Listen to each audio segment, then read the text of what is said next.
आपला आजचा पदार्थ आहे सँडविच. सँडविच खाणं चुकीचं आहे का चांगलं आहे हे आज आपण बघूयात.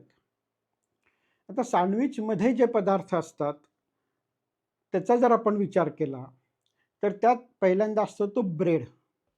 ब्रेड हा मैद्यापासून बनलेला असतो. मैदा खाणं आपल्या शरीरासाठी चुकीचं आहे.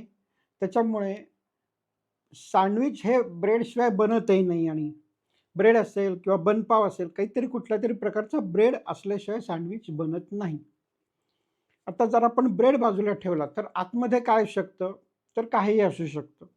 ग्रिल्ड सँडविच असेल, तर चीज असेल, चीजचा काही प्रॉब्लेम नाही आहे. भाज्या ज्या असतात, टोमॅटो असेल, काकडी असेल, कांदा असेल, त्याचाही काही प्रॉब्लेम नाही आहे. थोडंफार चवीला मीठ घालतात, ते फार नसतं.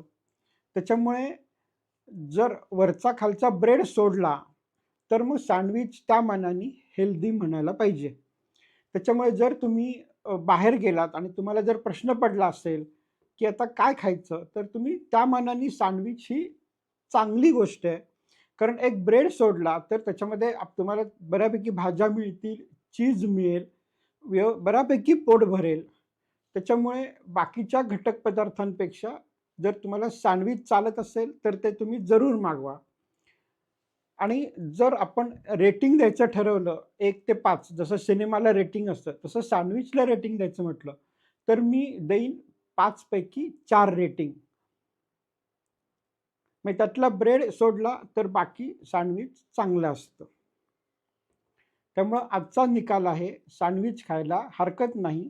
फक्त खूप खाऊ नका, त्याच्यामुळे तुम्हाला खूप ब्रेड तुमच्या पोटात जाईल.